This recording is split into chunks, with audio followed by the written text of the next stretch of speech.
4 generation ಇದೀವಿ ಇವತ್ತು. So ಇದೇ ಸಂದರ್ಭ ಹೌ ಇಸ್ ಇಟ್ ಮಗ್ಲೆ? ಕ್ಯೂಟ್. ನೀವು ಕ್ಯೂಟ್. ಎಲ್ಲ ತೋರಿಸ್ಬೇಕೀಗ. ಮೊದಲಿಗೆ ಎಲ್ರಿಗೂ ಗೌರಿ ಗಣೇಶ ಹಬ್ಬದ ಶುಭಾಶಯಗಳು. ಹಾಗೆಯೇ ಇವತ್ತಿನ ಈ ವ್ಲಾಗ್ ನನಗೆ ತುಂಬಾ ಸ್ಪೆಷಲ್. ಸೊ ನೀವೆಲ್ಲರೂ ಕೂಡ ಎಂಜಾಯ್ ಮಾಡ್ತೀರ ಅಂತ ಭಾವಿಸ್ತೀನಿ. ಪಾಪುನ ಮ್ಯಾನೇಜ್ ಮಾಡಿಕೊಂಡು ಕೆಲವೊಂದು ಕೆಲಸಗಳು ಮಾಡೋ ಭರದಲ್ಲಿ ಸುಮಾರು ವಿಷಯಗಳನ್ನು ಶೂಟ್ ಮಾಡಿಲ್ಲ. ಆ್ಯಂಡ್ ಎಡಿಟಿಂಗ್ ಕೂಡ ಲೇಟಾಗಿ ಮಾಡಿ ಸ್ವಲ್ಪ ಲೇಟಾಗಿ ಪೋಸ್ಟ್ ಮಾಡ್ತಾ ಇದ್ದೀನಿ. ಅದರಲ್ಲೂ ಈ ವರ್ಷ ನಾನು, ಅಮ್ಮ, ಅಜ್ಜಿ, ಪಾಪು ನಾವು 4 ಜನ ಸೇರಿ ಹಬ್ಬ ಆಚರಿಸಿದ್ದು ತುಂಬಾ ಖುಷಿ ಕೊಟ್ಟಿದೆ. ಆ್ಯಂಡ್ ನಮ್ಮನೆ ಗೌರಿಯನ್ನು ಹೇಗೆಲ್ಲ ಅಲಂಕಾರ ಮಾಡಿದ್ರು ಅಂತ ನೀವು ಈ ವ್ಲಾಗಲ್ಲಿ ನೋಡ್ಬೋದು.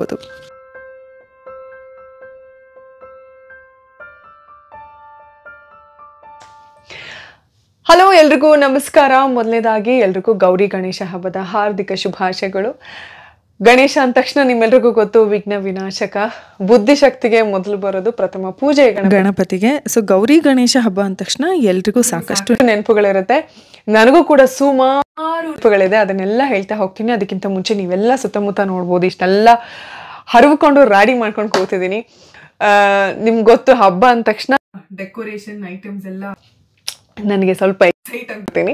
ಇವತ್ತು ಯಾವ ಥರ ಡೆಕೋರ್ ಮಾಡ್ತಾ ಇದ್ದೀನಿ ನೋಡಿ. ಈ ಥರ ಬ್ಯಾಕ್ ಡ್ರಾಪ್ ತರಿಸಿದ್ದೀನಿ. ಲಾಸ್ಟ್ ಟೈಮ್ ನಾನು ಕೃಷ್ಣ ಜನ್ಮಾಷ್ಟಮಿಗೂ ಕೂಡ ಚಿಕ್ಕದಾಗಿ ಬೇರೆ ಥರ ತರಿಸ್ಕೊಂಡಿದ್ದೆ. ಗಣೇಶ ಹಬ್ಬಕ್ಕೆ ಸ್ವಲ್ಪ ವಿಭಿನ್ನವಾಗಿರಲಿ ಅಂತ ಈ ಥರ ತರಿಸ್ಕೊಂಡಿದ್ದೀನಿ. ಇದು ಸಿಕ್ಕಾಪಟ್ಟೆ ಹೆಲ್ಪ್ ಆಗುತ್ತೆ. ನಾನು ಸುಮಾರು ಹಬ್ಬಗಳು ಅದು ಇದು ಮಾಡ್ತಾನೆ ಇರೋದ್ರಿಂದ ನನಗೆ ಇದು ನಿಜವಾಗ್ಲೂ ಯೂಸ್ಫುಲ್ ಆಗುತ್ತೆ ಅಂತ. ಸೊ ನಾನು ಫ್ರಂಟ್ ಡೆಕೋರ್ ಮಾಡೋದಕ್ಕೆ ಮೊದಲಿಗೆ ಅರೇಂಜ್ ಮಾಡ್ಕೋತಾ ಇದ್ದೀನಿ. ಮೊದಲಿಗೆ ಈ ರೀತಿ ಸ್ವಲ್ಪ ಕಟ್ಕೊಂಡ್ರೆ ನಾನು ಏನಾದರೂ ಪೇಸ್ಟ್ ಮಾಡೋದಕ್ಕೆ, ಪಿನ್ ಮಾಡೋದಕ್ಕೆ ಹೆಲ್ಪ್ ಆಗುತ್ತೆ ಅಂತ ಮೊದಲಿಗೆ ಚಿಕ್ಕ ಕಾರ್ಡ್ಬೋರ್ಡ್ನ ಯೂಸ್ ಮಾಡಿ ಈ ಥರ ಟೈ ಮಾಡಿಕೊಂಡೆ. ಇದಾದ ಮೇಲೆ ನಾನು ಈ ಥರ ಪೇಪರ್ ಫ್ಯಾನ್ಗಳನ್ನು ತರಿಸಿದ್ದೆ. ನನಗೆ ಇದು ಮಾಡೋದಕ್ಕೆ ಬರುತ್ತೆ, ಬಟ್ ಮಾಡುವಷ್ಟು ಪೇಷನ್ಸ್ ನಿಜವಾಗ್ಲೂ ಇರಲಿಲ್ಲ. ಆ್ಯಂಡ್ ಹೊರಗಡೆಯಿಂದ ತರಿಸಿರೋದು ತುಂಬಾ ಹೈ ನೀಟ್ ಫಿನಿಶ್ ಇರುತ್ತೆ ಅಂತ ಹೇಳ್ಬೋದು. ನೋಡಿ, ಈ ಥರ ನಾನು ಸ್ವಲ್ಪ ಫೆವಿಕಾಲ್ ಆ್ಯಂಡ್ ಡಬಲ್ ಟೇಪ್ನ ಸಹಾಯದ ಮೂಲಕ ಈ ರೀತಿ ನೀಟಾಗಿ ಅರೇಂಜ್ ಮಾಡಿಕೊಂಡೆ. ಸೊ ಸ್ವಲ್ಪ ಹೆಚ್ಚು ಕಡಿಮೆ ನೋಡಿಕೊಂಡು ಸ್ವಲ್ಪ ದೊಡ್ಡದ್ರಿಂದ ಚಿಕ್ಕದು ಆ ಥರ ಅರೇಂಜ್ ಮಾಡಿಕೊಂಡೆ. ನಾನು ಇದನ್ನು ಪಿಂಟ್ರೆಸ್ಟಲ್ಲಿ ನೋಡಿದ್ದು ನಂಗೆ ತುಂಬಾ ಇಷ್ಟ ಆಗಿ ಈ ಒಂದು ಬ್ಯೂಟಿಫುಲ್ ಸಿಂಪಲ್ ಡೆಕೋರ್ನ ನಾನು ಚೂಸ್ ಮಾಡಿದೆ. ಈಗ ಗಣೇಶ ಹಿಂದ್ಗಡೆ ಒಂದು ಏನಂತಾರೆ ಅದಕ್ಕೆ ಸಿಂಹಾಸನ ತರ ಏನಾದರೂ ಹಿಂದ್ಗಡೆ ಚೆನ್ನಾಗಿ ಇದ್ರೆ ತುಂಬಾ ಸುಂದರವಾಗಿ ಕಾಣುತ್ತೆ. ಸೊ ಅದಕ್ಕೆ ನಾನು ಈ ತರದೊಂದು ಕಾರ್ಡ್ಬೋರ್ಡ್ ಯೂಸ್ ಮಾಡ್ಕೊಂಡು ಇಲ್ಲಿ ಪೂರ್ತಿಯಾಗಿ ಅಲಂಕಾರ ಮಾಡ್ತೀನಿ. ಇದ್ರ ಮುಂದೆ ಗಣೇಶನ ಕೂರಿಸಿದ್ರೆ ತುಂಬಾ ಬ್ಯೂಟಿಫುಲ್ ಆಗಿ ನಿಜವಾಗ್ಲೂ ಎದ್ದು ಬರ್ತಾ ಇದಾರೇನೋ ಅಂತ ಅನ್ಸುತ್ತೆ. ಇದಕ್ಕೂ ಕೂಡ ಸುಮಾರು ತರ ಮಾಡ್ಬೋದು. ಲೈಕ್ ಸಿಂಪಲ್ ಆಗಿ ನಿಮ್ಮ ಮನೇಲಿ ಯಾವ ಫ್ಲವರ್ಸ್, ಒರಿಜಿನಲ್ ಫ್ಲವರ್ಸ್ ಇರುತ್ತೋ ಅದನ್ನೇ ಒಂದೊಂದೇ ಇಡ್ತಾ ಪಿನ್ ಹಾಕ್ತಾ ಹೋದ್ರೆ ಸಾಕು, ತುಂಬಾನೇ ಚೆನ್ನಾಗಿರುತ್ತೆ. ಇಲ್ಲ ಬೇರೆ ತರ ಏನಾದ್ರು ಮಾಡ್ಬೇಕಂದ್ರೆ ಅದಕ್ಕೂ ಸುಮಾರು ಆಪ್ಷನ್ಸ್ ಇದೆ. ನಾನು ಆಕ್ಚುಲಿ ಈ ತರದ್ದು ತರ್ಸ್ಕೊಂಡಿದ್ದೀನಿ, ನೋಡ್ತಾ ಇದ್ದೀರಲ್ಲ, ಈ ತರ ತರ್ಸ್ಕೊಂಡಿದ್ದೀನಿ. ಇದನ್ನ ತರ್ಸ್ಕೊಳ್ಳೋ ಅವಶ್ಯಕತೆನೂ ಇಲ್ಲ. ನಾನಿದು ಆರ್ಡರ್ ಬೇಗ ಬಂದಿದ್ದಕ್ಕೆ ನಾನು ಓಕೆ ಅಂತ ಇದನ್ನ ಯೂಸ್ ಮಾಡ್ತಾ ಇದ್ದೀನಿ. ಇಲ್ಲ ಅಂದ್ರೆ ಆಲ್ರೆಡಿ ನೋಡಿ ಈ ತರ ಕಲರ್ ಪೇಪರಲ್ಲಿ ನಾವು ಮೊದಲಿಗೆ ಫ್ಲವರ್ನ ಸ್ಕೆಚ್ ಮಾಡಿಕೊಂಡು ಕಟ್ ಮಾಡ್ಕೋಬಹುದು. ಆಕ್ಚುಲಿ ಒಂದೇ ಪೇಪರ್ನ ಮಡಚಿ ಎರಡೂ ಅಟ್ ಎ ಟೈಮ್ ಕಟ್ ಮಾಡ್ಕೋಬಹುದು. ನಂದು ಪೇಪರ್ ಸ್ವಲ್ಪ ಚಿಕ್ಕದಿದ್ದರಿಂದ ಬೇರೆ ಬೇರೆ ಕಟ್ ಮಾಡ್ಕೋತಾ ಇದ್ದೀನಿ. ನಾನು ಇದೇ ಥರ ನೀವು ಯಾವುದೇ ಫ್ಲವರ್ ಡಿಸೈನ್ನ ಕೂಡ ಮಾಡಿ ಅದನ್ನು ಕಟ್ ಮಾಡ್ಕೋಬೋದು. And it looks really beautiful. ಸ್ವಲ್ಪ ಕಲರ್ಫುಲ್ ಆಗಿರುವಂಥ ಪೇಪರ್ಗಳನ್ನು ಬಳಸಿದ್ರಂತೂ ಇನ್ನೂ ಮುದ್ದಾಗಿ ಕಾಣುತ್ತೆ. ಸೊ ನೋಡಿದ್ರಲ್ಲ, 2 ಕಟ್ ಮಾಡಿದೆ. ಆ್ಯಂಡ್ ಇವಾಗ ಮಧ್ಯಕ್ಕೆ ನಾನು ಸ್ವಲ್ಪ ಗಮ್ ಹಾಕಿ ಸ್ಟಿಕ್ ಮಾಡ್ತೀನಿ. ಆ್ಯಂಡ್ ಮಧ್ಯೆ ಜೋಡಿಸಿದ್ರೆ ಈ ಥರ ತುಂಬಾ ಪೆಟಲ್ಸ್ ಇದೆ ಅಂತ ಅನಿಸುತ್ತೆ. ಆ್ಯಂಡ್ ಅದ್ರ ಮಧ್ಯಕ್ಕೆ ನಿಜವಾಗ್ಲೂ ಫ್ಲವರ್ ಥರ ಅನಿಸ್ಲಿ ಅಥವಾ ಇನ್ನೂ ಗ್ರ್ಯಾಂಡಾಗಿ ಅನಿಸ್ಬೇಕು ಅಂತಂದರೆ ನೀವು ಏನಾದರೂ ಸ್ಟೋನ್ಸ್ ಅಥವಾ ಅದನ್ನು ಕೂಡ ನೀವು ಬೇರೆ ಒಂದು ಗ್ಲಿಟರ್ ಪೇಪರಲ್ಲಿ ಕಟ್ ಮಾಡ್ಕೋಬೋದು. ಆ್ಯಂಡ್ ನನ್ನ ಹತ್ರ ಸಿಕ್ಕಾಪಟ್ಟೆ ಈ ಥರ ಕಲೆಕ್ಷನ್ಸ್ ಇದ್ದೇ ಇರುತ್ತೆ. ನಾನು ಏನಕ್ಕಾದರೂ ಯೂಸ್ ಮಾಡ್ತಾನೆ ಇರ್ತೀನಿ, ಹಾಗಾಗಿ ಎಲ್ಲ ಇಟ್ಕೊಂಡಿರ್ತೀನಿ. ಅದರಲ್ಲಿ ಯಾವುದು ಇದಕ್ಕೆ ಸೂಟ್ ಆಗುತ್ತೋ ಅದನ್ನು ತೊಗೊಂಡು ನಾನು ಇವತ್ತು ಯೂಸ್ ಮಾಡ್ಕೋತಾ ಇದ್ದೀನಿ. ನೋಡಿ, ಈ ಥರ ಕಲರ್ಫುಲ್ ಆಗಿರೋ ಬೀಡ್ಸ್ ನನಗೆ ತುಂಬಾ ಸೂಟ್ ಆಗಿದೆ ಅಂತ ಅನಿಸ್ತು. ಇನ್ನೂ ವಿಡಿಯೋದಲ್ಲಿ ಅಷ್ಟು ಚೆನ್ನಾಗಿ ಕಾಣಿಸ್ತಿಲ್ಲ, ಬಟ್ ಎದುರುಗಡೆ ಇನ್ನೂ ತುಂಬಾ ಮುದ್ದಾಗಿ ಅನಿಸ್ತಾ ಇತ್ತು. ಈ ಥರ ನಿಮ್ಮ ಕ್ರಿಯೇಟಿವಿಟಿನ ಬಳಸ್ಕೊಂಡು ನೀವು ಡೆಕೋರ್ನ ಮಾಡ್ಕೋಬೋದು. ಆ್ಯಂಡ್ ಟ್ರಸ್ಟ್ ಮೀ, ಇದು ನಿಮಗೆ ತುಂಬಾ ಖುಷಿ ಕೊಡುತ್ತೆ. ಇದು ನಾನು ಮಾಡಿರೋದು. ಇದು ಒಂದು ನಿಮಿಷ ಮುದ್ದು. How is it? ಕ್ಯೂಟಾ? ಕ್ಯೂಟಾ? ಹೌ ಇಸ್ ಇಟ್ ಮಗ್ಲೆ? ಕ್ಯೂಟ್. ನೀವು ಕ್ಯೂಟ್. ಸೊ ನೋಡಿ, ಇದು ನಾನು ಮಾಡಿರೋದು ಈ ಥರ. ಇದು ತಂದಿರೋದು ಏನಂತ ಡಿಫ್ರೆನ್ಸ್ ಅನ್ಸಲ್ಲ. ಸೊ ನಾನು ಆಲ್ರೆಡಿ ಆರ್ಡರ್ ಮಾಡಿ ಬಂದ್ಬಿಟ್ಟಿದ್ರಿಂದ ನಾನು ಇವತ್ತು ಇದನ್ನೇ ಯೂಸ್ ಮಾಡ್ಕೋತಾ ಇದ್ದೀನಿ. ಇಲ್ಲಾಂದರೆ ನೀವು ನಾನು ಹೇಳ್ದಂಗೆ ಕಲರ್ ಪೇಪರ್ ಯೂಸ್ ಮಾಡಿಕೊಂಡು ತುಂಬಾ ಸಿಂಪಲ್ ಆಗಿ ಬ್ಯೂಟಿಫುಲ್ ಆಗಿ ಈ ಥರ ಮಾಡ್ಕೋಬೋದು. ಜೇನು ಎಲ್ಲದರಲ್ಲೂ ಇನ್ವಾಲ್ವ್ ಆಗೋದು ಖುಷಿನೇ, ಬಟ್ ಕೆಲಸ ತುಂಬಾ ಡಿಲೇ ಆಗುತ್ತೆ, ಸಖತ್ ಟೈಮ್ ಕನ್ಸ್ಯೂಮ್ ಆಗುತ್ತೆ ಆ್ಯಂಡ್ ತುಂಬಾ ಸ್ಟ್ರೆಸ್ ಅನ್ಸೋದಕ್ಕೆ ಶುರು ಆಗಿಬಿಡುತ್ತೆ. ಬ್ಯೂಟಿಫುಲ್ ಆಗಾಯಿತು. ಇಲ್ಲಿ ಮುಂದೆ ಗಣೇಶನ ನಾವು ಕೂರಿಸುವಂಥದ್ದು. ಸೊ ಆಲ್ಮೋಸ್ಟ್ ಎಲ್ಲ ರೆಡಿ ಆಯಿತು. ಈಗ ಫೈನಲ್ ಬ್ಯಾಕ್ ಗ್ರೌಂಡ್ ಆ್ಯಂಡ್ ಎಲ್ಲ ಬೇಗ ಬೇಗ ಡೆಕೋರ್ ಮಾಡ್ಕೊಂಬಿಡೋಣ.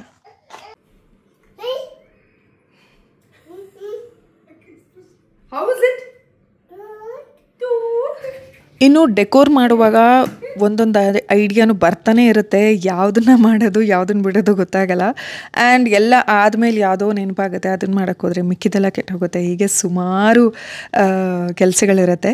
ಸೊ ಇದ್ದಿದ್ರಲ್ಲೇ ನನ್ನ ಹತ್ರ ಸುಮಾರು ವಸ್ತುಗಳಿತ್ತು, ಅದನ್ನೆಲ್ಲ ಬಳಸ್ಕೊಂಡು ಸಿಂಪಲ್ಲಾಗಿ ಈ ವರ್ಷ ಡೆಕೋರೇಟ್ ಮಾಡಿದ್ದಾಯಿತು. ಭಾರಿ ಚಂದ.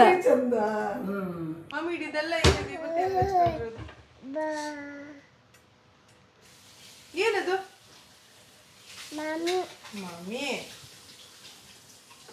ಬೇಡ ಮಗಳೇ, ಹುಷಾರು ಹುಷಾರು. ಇಡಿ ಇಡಿ ಕೆಳಗಿಡಿ, ಇಡಿ ಕೆಳಗಿಡಿ, ಇಡಿ ಕೆಳಗಿಡಿ, ಕೆಳಗಿಡಿ, ಸಾರಿ ಕೆಳಗಿಡಿ ಪ್ಲೀಸ್.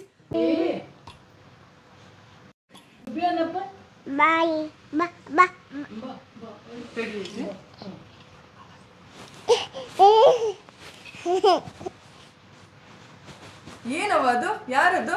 ಮಾಮಿ. ಮಾಮಿನಾ? ಮಾಮಿ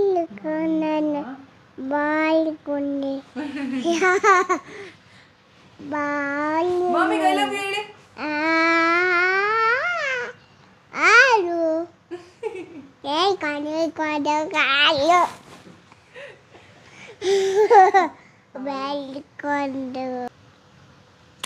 ಅಯ್ಯಪ್ಪ ಅಯ್ಯಪ್ಪ, ಅಷ್ಟು ಇಷ್ಟ ಆಯ್ತು ಮಾಮಿ ನಿಮ್ಗ?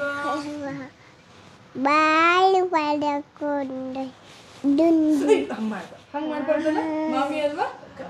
ಮಾಮಿ ಅಲ್ವಾ? ಹಂಗ್ ಮಾಡ್ಬಾರ್ದಲ್ಲ.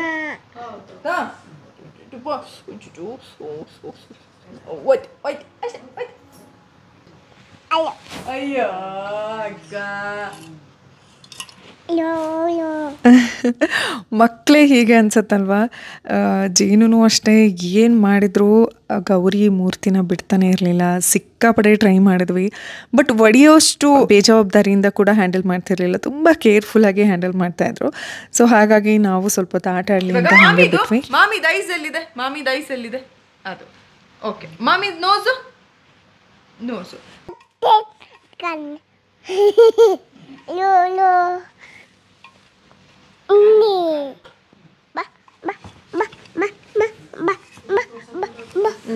ಬಾಬು ತೋರಿಸ್ಬೇಕಾ ಮಾಮಿಗೆ? ತೋರಿಸು ತೋರಿಸು, ಕೇರ್ಫುಲ್ಲಾಗಿ ಇಟ್ಕೊಳ್ಳಿ.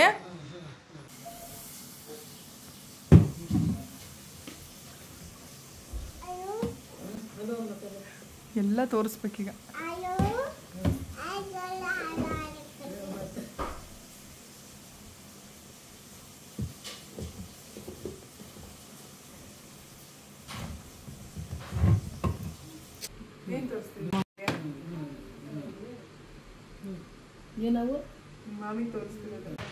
ನೋಡು, ಹಂಗೆ ನೋಡ್ತಾರೆ. ಅಯ್ಯೋ ಸರಿ, ಅದ್ ಎಲ್ಲಿ ಹೋಗ್ಬೇಕವ? ಹೋಗಲ್ಲ ಮಾಮಿ. ಪಾಪ ಮಾಮಿ.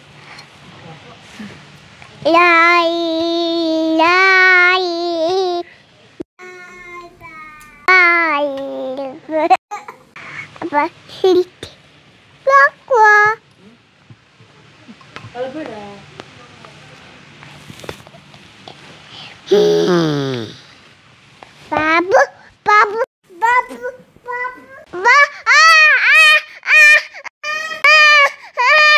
ಎಸ್, ಫೈನಲಿ ಜೇನುಗೆ ಹೇಗೋ ಸಮಾಧಾನ ಮಾಡಿ ಫೈನಲಿ ಡೆಕೋರ್ನ ಕಂಪ್ಲೀಟ್ ಮಾಡಿ ನಾನು ರೆಡಿಯಾಗಿದ್ದಾಯಿತು. ಸುಮಾರು ವಿಷಯಗಳನ್ನು ಶೂಟ್ ಮಾಡೋದನ್ನು ಮರ್ತೋದೆ. ನಿಜವಾಗ್ಲೂ ಆ ಒಂದು ಟೆನ್ಷನಲ್ಲಿ ಆಗಲಿಲ್ಲ. ಇವತ್ತು ಈ ಥರ ರೆಡಿಯಾಗಿದೆ. It's a beautiful sari. ನನಗೆ ಈ ಸ್ಯಾರಿ ತುಂಬ ತುಂಬ ಇಷ್ಟ ಆಯಿತು. ಇದನ್ನು ಚನ್ನಬಸಪ್ಪ ಅವ್ರ ಅಂಗಡಿಯಲ್ಲಿ ತೊಗೊಂಡಿತ್ತು, ದಾವಣಗೆರೆಯಲ್ಲಿ. ಈಗ ಅಡುಗೆ ಮಾಡುವಂಥ ಸಮಯ. ಮೊದಲಿಗೆ ಸ್ವಲ್ಪ ನೀರು ಹಾಕೋತಾ ಇದ್ದೀನಿ. ಮೊದಕ ಮಾಡ್ತಾ ಇರೋದು. ನೀರಿಗೆ ಉಪ್ಪು ಒಂಚೂರು ಸಕ್ಕರೆ ಹಾಕ್ಕೊಂಡು ಅದು ಕುದ್ದ ಮೇಲೆ ಈ ರೀತಿ ಅಕ್ಕಿ ಹಿಟ್ಟನ್ನು ನಿಧಾನವಾಗಿ ನಿಧಾನವಾಗಿ ಹಾಕಿ ಕಲಿಸ್ಕೊತಾ ಇರ್ತೀನಿ. ಅದು ಚೆನ್ನಾಗಿ ಬೇಯೋ ಥರ ಸ್ವಲ್ಪ ಆವಾಗ ಮಿತ್ಕೋತಾ ಇರ್ತೀನಿ. ಬೆಂದ ಮೇಲೆ ನಮಗೆ ನೀಟಾಗಿ ಅಕ್ಕಿ ಹಿಟ್ಟಿನ ಒಂದು ಪೇಸ್ಟ್ ಸಿಗುತ್ತೆ. ಗಣೇಶ್ನಿಗೆ ತುಂಬ ಇಷ್ಟವಾದ ತಿಂಡಿ ಯಾವ್ದು ಹೇಳಿ ಅಜ್ಜಿ? ಮೋದಕ ಮಾಡ್ತಾ ಮಾಡ್ಕೊಳ್ತಾ ಅಜ್ಜಿ. 1-2 ಚಮಚ ತುಪ್ಪ. ನಾನು ಅಷ್ಟೇ, ನಮ್ಮ ಅಜ್ಜಿನೂ ಅಷ್ಟೇ. ತುಪ್ಪ ಅಂದ್ರೆ ತುಂಬ ಇಷ್ಟ. ತುಪ್ಪ ಅಂದರೆ ಗಣೇಶನಿಗೆ ಮೋದಕ ಹೇಗೆ ಇಷ್ಟನೋ ನಮಗೂ ತುಪ್ಪ ಅಂದ್ರೆ ಇಷ್ಟ. ಕೊಬ್ಬರಿ ಹಾಕ್ಕೊಂಬಿಡೋಣ, ಚೆನ್ನಾಗಿ ಹುರಿಲಿ. ಸೊ ಅಜ್ಜಿ ಹೆಂಗ್ ಗೊತ್ತಾ, ತುಂಬಾ ಜನ ನನ್ನ ಚಾನಲಲ್ಲಿ ನಿಮ್ಮ ಅಜ್ಜಿ ಎಲ್ಲಿ ಹೇಗಿದ್ದಾರೆ ಅಂತ ಅವಾಗ ಮೆಸೇಜು ಕಮೆಂಟ್ ಮಾಡ್ತಾನೆ ಇರ್ತಾರೆ. ಹಿಂದೆ ನೀವು ಗಾರ್ಗೆಲ್ಲ ಮಾಡಿದ್ರಲ್ವಾ, ಸೊ ಅದೆಲ್ಲ ಇನ್ನೂ ತುಂಬಾ ಜನ ಕೇಳ್ತಾ ಇರ್ತಾರೆ. ಅವ್ರಿಗೆಲ್ಲ ಒಂದು ಹಾಯ್ ಹೇಳ್ಬಿಡಿ ನೀವು. ಹಾಯ್ ಎಲ್ಲರಿಗೂ ನನ್ನ ಗಣೇಶ ಹಬ್ಬದ ಶುಭಾಶಯಗಳು. ಈ ವರ್ಷದ ಗೌರಿ ಗಣೇಶಕ್ಕೆ ತುಂಬಾ ಸ್ಪೆಷಲ್ ಆಗಿರುವಂಥದ್ದು ಏನು ಅಂದ್ರೆ, ನೋಡಿ ನನ್ನ ಮಗಳು, ನಾನು, ನನ್ನ ತಾಯಿ, ಅವ್ರ ತಾಯಿ, ಇಷ್ಟು ಜನ ಇದ್ದೀವಿ. ಇದು ಒಂಥರ ಸ್ಪೆಷಲ್ ಮೂಮೆಂಟ್.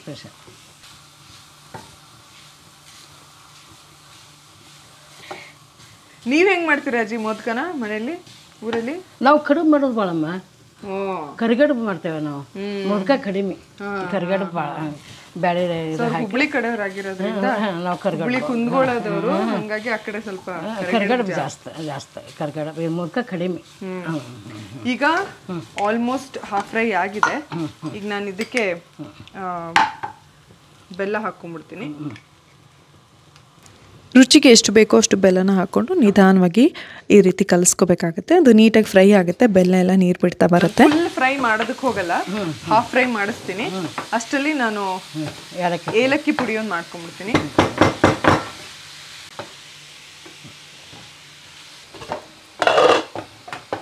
ನಾನು ಅಕ್ಕಿಯಿಂದ ಹಿಟ್ಟು ಮಾಡ್ಕೊಂಡಿದ್ದೆ. ಅದರ ಚಿಕ್ಕ ಪ್ರೊಸೀಜರ್ ತೋರಿಸ್ದೆ. ಯೂಶಲಿ ಎಲ್ಲರೂ ಹಾಗೆ ಮಾಡ್ತಿರ್ತೀರ. ಅದನ್ನು ನೀಟಾಗಿ ಈ ಥರ ಅಗಲವಾಗಿ ಲಟ್ಟಿಸ್ಕೊಂಡು ಅದರೊಳಗೆ ಹೂರಣ ಏನು ಮಾಡಿದ್ವೋ ಅದನ್ನು ತುಂಬಿಕೊಂಡು ಆ್ಯಸ್ ಯೂಶಲ್ ನಮ್ಮ ಗಣೇಶನಿಗೂ ಪ್ರೀತಿಯಾದಂತಹ ಮೋದಕನ ಪ್ರಿಪೇರ್ ಮಾಡ್ಕೋತಾ ಇದ್ದೀವಿ. ಸೊ ಇಷ್ಟು ಸಿಂಪಲ್ಲಾಗಿ ಮೋದಕ ಮಾಡ್ಕೋಬೋದು. ಆ್ಯಂಡ್ ತುಂಬ ಜನ ಡ್ರೈ ಮೋದಕ ಕೂಡ ಮಾಡ್ತಾರೆ.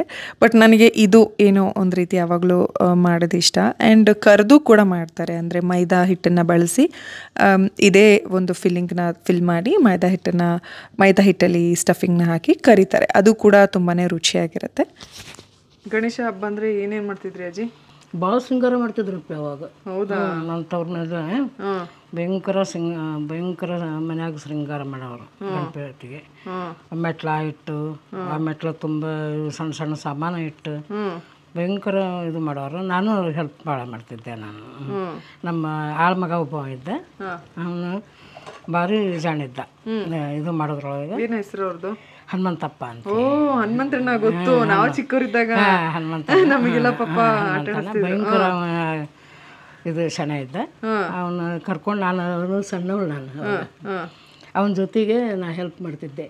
ನಾನಿಂದ ಅವನ ಮುಂದೆ ಇದನ್ನ ಮಾಡ್ತಿದ್ದಿಲ್ಲ, ನಾನು ಬೇಕಂತ ಹೇಳ. ನಾವು ಸಣ್ಣವರಿದ್ದಾಗಲೂ ಇದ್ರು ನೋಡಿ. ಈಗಲೂ ಇದ್ದಾರಾ? ಇಲ್ಲ ಮನ್ನಿದ ಆದ್ರ. ಈಗ ಬರೀ ಹೊರಗಿಂದ ತರೋದು ಇಡೋದು ಅಷ್ಟೇ. ಅವಾಗ ಮನ್ಯಾಗ ಇದು ಮಾಡಿ ಎಲ್ಲ ಇಷ್ಟು ಹಾಳೆ ತೊಗೊಂಡು ಮಡಚಿ ಅವನ್ನ ಕಟ್ ಮಾಡಿ ಪಡ್ಸಲಿತ್ತು ನಮ್ದು. ಅದೆಲ್ಲ ಇದ್ರ ಮನೆ ಎಲ್ಲ ಕಟ್ಟಿಗೆ ಮನೆ. ಅದು 4-5 ಅಂಕಣಕ್ಕೂ ಮ್ಯಾಗ ಇದು ಕಲಿಸ್ತಿದ್ವಿ. ತೊಳೆದು ಹಾಳೆಲೆ ಕತ್ತರಿಸಿ ಹತ್ತಿದ್ವಿ. ಒಟ್ಟು ಕೈ ದುಡಿಮೆ ಭಾಳಮ್ಮ ಅವಾಗ. ಹೌದು. ಅವಾಗೆಲ್ಲ ಹಚ್ಚಿ ಇದು ಮಾಡಿ ಆಮೇಲೆ ಇದು ಗಣಪತಿ ಇದು ಮಾಡೋರು, ಪೂಜೆ ಮಾಡೋರು. ಆದ್ರೆ ಈಗ ಅದೆಲ್ಲ ಇಲ್ಲಮ್ಮ.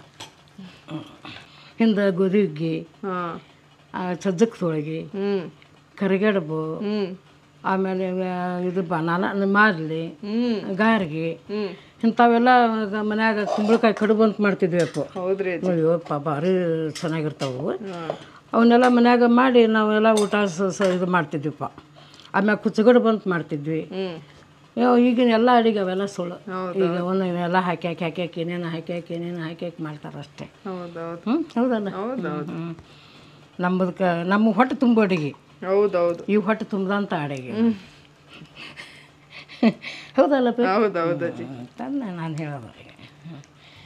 ಸೊ ಮೋದಕ ಎಲ್ಲ ಫಿಲ್ ಮಾಡಿ ಇಟ್ಕೊಂಡ್ವಿ. ಇದಾದಮೇಲೆ ಸ್ಟೀಮರ್ನ ಸಹಾಯದ ಮುಖಾಂತರ ನಾನು ಒಂದು 5ರಿಂದ 10 ನಿಮಿಷ ಬೇಯಿಸ್ಕೋತೀನಿ. ಸೊ ಸ್ಟೀಮರ್ ಮುಂಚೆನೇ ಆನ್ ಮಾಡಿಟ್ಟಿದ್ದೆ. ಒಂದು 5 ಮಿನಿಟ್ಸ್ ಆದ ತಕ್ಷಣ ನೋಡಿ ಈ ರೀತಿ ಮೋದಕ ರೆಡಿ ಆಗಿತ್ತು, ನೀಟಾಗಿ ಬೆಂದಿತ್ತು. ಇದನ್ನು ನೈವೇದ್ಯ ಕೂಡ ಮಾಡಿದ್ದಾಯಿತು, ಪೂಜೆ ಕೂಡ ನೆರವೇರಿಸಿದ್ದಾಯಿತು.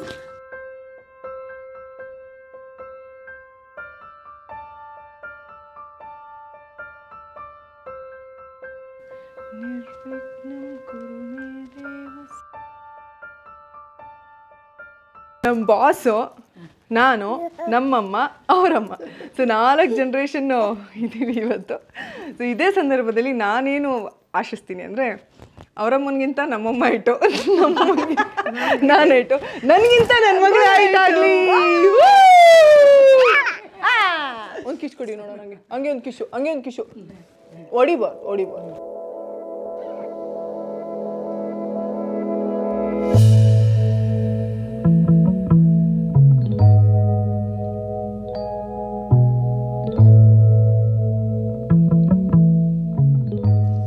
ಗಣೇಶನನ್ನ ಹೊರಗಡೆಯಿಂದ ತಂದು ಕೂರಿಸೋ ಪದ್ಧತಿ ನನ್ನ ತವ್ರ ಮನೇಲೂ ಇರಲಿಲ್ಲ, ಈಗ ಯಶೋರ್ ಮನೇಲೂ ಇಲ್ಲ.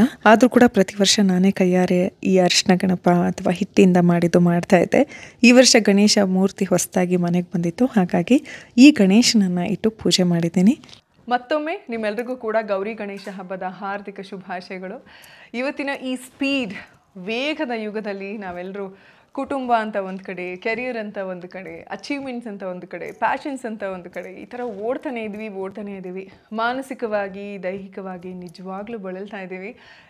ಸೊ ನಾನು ಇವತ್ತಿನ ದಿನ ನಿಮ್ಮೆಲ್ರಿಗೂ ನಿಮ್ಮ ಬದುಕಲ್ಲಿ ಯಾವುದೇ ರೀತಿಯಾದಂತಹ ವಿಘ್ನಗಳಿದ್ರೂ ಕೂಡ ಆ ವಿಘ್ನ ವಿನಾಶಕ ಆಶೀರ್ವದಿಸಿ ನಿಮ್ಮೆಲ್ಲ ವಿಘ್ನಗಳು ಪರಿಹರಿಸಲಿ. ಹಾಗೆಯೇ ಖುಷಿಯಾಗಿ ಸಂತೋಷದಿಂದ ಇರಲಿ. ಹಾಗೆಯೇ ಗೌರಿ ತಾಯಿ ನಿಮ್ಮೆಲ್ರಿಗೂ ಸಂತೃಪ್ತಿಯಾದಂತಹ ಬದುಕನ್ನು ನೀಡಲಿ ಅಂತ ಆಶಿಸ್ತೀನಿ. ಜೊತೆಗೆ ನಾನು ನನ್ನ ಚಿಕ್ಕ ವಯಸ್ಸಿನ ಒಂದು ಗೌರಿ ಗಣೇಶ ಹಬ್ಬನ ಸಖತ್ ಮಿಸ್ ಮಾಡ್ಕೋತೀನಿ. ಆ್ಯಕ್ಚುಲಿ ನಂಗೆ ಒಂಥರ ಎಮೋಷ್ನಲ್ಲೇ ಆಗಿಬಿಡ್ತೀನಿ. ಬಿಕಾಸ್ ಚಿಕ್ಕವರಿದ್ದಾಗ ಅದೊಂಥರ ಆ ಒಂದು ಯಾವುದೇ ಜವಾಬ್ದಾರಿ ಇಲ್ಲದೆ ಇರೋವಂಥದ್ದು, ಇನ್ನೋಸೆನ್ಸ್ ಅದೆಲ್ಲ ಹಾಗೆ ಇರ್ತಿತ್ತು. ಆ್ಯಂಡ್ 21 ಗಣೇಶ ನೋಡಬೇಕು, 101 ಗಣೇಶ ನೋಡಬೇಕು ಅನ್ನೋವಂಥ ಖುಷಿ ಇರ್ತಿತ್ತು. ಅದ್ರ ಜೊತೆಗೆ ತುಂಬ ಜನಕ್ಕೆ ನಿಮಗೆ ಅನುಭವ ಇರುತ್ತೆ. ನಾವು ಚಿಕ್ಕವರಿದ್ದಾಗ ಯಾವುದಾದ್ರೂ ಒಂದು ಕಾನ್ಸೆಪ್ಟ್ ಮಾಡಿ ಗಣೇಶನ ಕೂರಿಸಿರೋರು, ಲೈಕ್ ಕಾರ್ಗಿಲ್ ಅಂತೆ, ಅಥವಾ ಯಾವುದೋ ಒಂದು ಬೆಟ್ಟದಿಂದ ಗಣೇಶ ಬಂದಿರೋದು, ಅಥವಾ ಪಾರ್ವತಿದು ಮತ್ತು ಗಣೇಶ ಹುಟ್ಟಿದ್ರು ಅನ್ನುವಂಥ ಸ್ಕಿಟ್ ಮಾಡೋದು, ಇದೆಲ್ಲ ತುಂಬ ಚೆನ್ನಾಗಿರ್ತಾ ಇತ್ತು. ಎಲ್ಲೋ ಒಂದು ಕಡೆ ನಾವು ನಮ್ಮ ಮುಂದಿನ ಪೀಳಿಗೆಗೆ ನಮ್ಮತನದ ಬಗ್ಗೆ ಯಾಕೆ ಏನು ಅನ್ನುವಂಥ ಸಂಪ್ರದಾಯದ ಅರಿವನ್ನು ಮೂಡಿಸೋದ್ರಲ್ಲಿ ವಿಫಲರಾಗ್ತಿದ್ದೀವಿ ಅಂತ ಅನಿಸುತ್ತೆ. ಬಟ್ ಯಾವತ್ತೂ ಲೇಟ್ ಅಲ್ಲ. ನಾವು ಬದಲಾಗಬೇಕು ಅಂತ ಮನಸ್ಸಿಂದ ಅಂದ್ಕೊಂಡ್ರೆ ಒಂದು ಕ್ಷಣ ಸಾಕು. ಇವತ್ತಿನ ದಿನದಿಂದನೇ ನಾವು ಬದಲಾಗಬಹುದು. ಸೊ ಎಲ್ಲರೂ ಬದಲಾಗೋಣ. ಬದಲಾವಣೆ ನಮ್ಮ ಬದುಕಿಗೆ ಒಂದು ಹೊಸ ಬೆಳಕಾಗಲಿ. ಎಲ್ಲರೂ ಕೂಡ ಖುಷಿಯಿಂದ, ನೆಮ್ಮದಿಯಿಂದ, ಆರೋಗ್ಯದಿಂದ ಬದುಕೋಣ ಅಂತ ಆಶಿಸ್ತೀನಿ. ಮತ್ತೊಮ್ಮೆ ಆ ವಿಘ್ನ ವಿನಾಶಕನ ಆಶೀರ್ವಾದ ನಿಮ್ಮೆಲ್ಲರ ಮೇಲಿರಲಿ ಅಂತ ಆಶಿಸ್ತಾ, ನಿಮ್ಮೆಲ್ರಿಗೂ ಕೂಡ ನನ್ನ ರಾಶಿ ಪ್ರೀತಿ ಒಳ್ಳೆಯದಾಗಲಿ.